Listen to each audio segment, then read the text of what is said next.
যত কিছুই হয়ে যাক না কেন সন্ধ্যাবেলা আমাকে নাস্তা বানাতেই হবে, নয়তো আমার বাসার বিবিগুলান পড়তেই বসবে না। বিবি কেন বললাম, বায়না ধরে বসে থাকবে, আগে নাস্তা দাও তারপরে পড়তে বসবো। দারুণ মজার সুস্বাদু একটা নাস্তা তৈরি করে দিয়েছিলাম আজকে আমার বাসার পুচকোদের জন্য।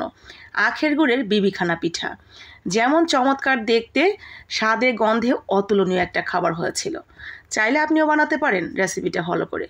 প্রথমে আমরা আখের গুড়ের, আমার এটা ঝুড়া গুড় ছিল মানে পাউডার গুড়, তো আমি হাফ কাপ গুড় এবং হাফ কাপ পানি দিয়ে গুড়টাকে গলিয়ে নিয়েছি। যদি গুড়টা গলানোই থাকে তাহলে আর গলানোর প্রয়োজন নেই। তো গুড়টাকে গলিয়ে আমি রেখে দিলাম, জাস্ট গলে গেলেই নামিয়ে রেখে দিয়েছি।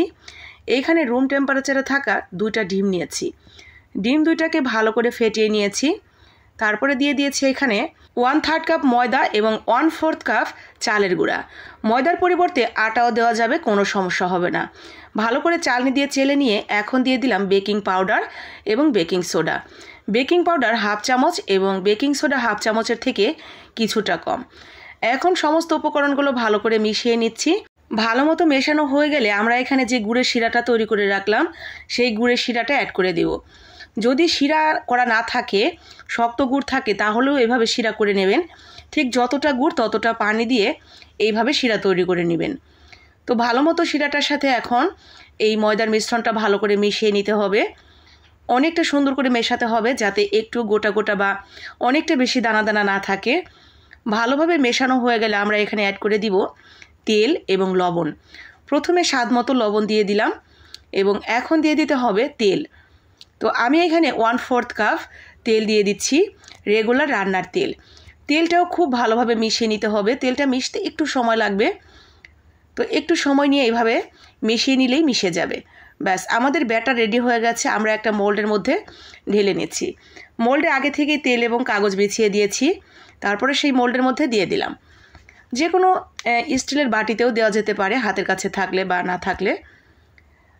তারপরে আমরা এখানে নিচে একটা তাওয়া দিয়েছি, তাওয়াটা আগে থেকে একটু গরম করে নিয়ে তারপরে উপরে বসিয়ে দিয়েছিলাম প্রায় 40 মিনিটের জন্য।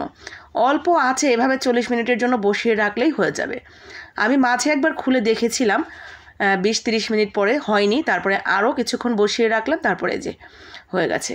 ঠান্ডা করে নামিয়ে নিলেই কিন্তু রেডি আমাদের আখের গুড়ের বিবিখানা পিঠা। অসম্ভব সুন্দর একটা ঘ্রাণ হয়।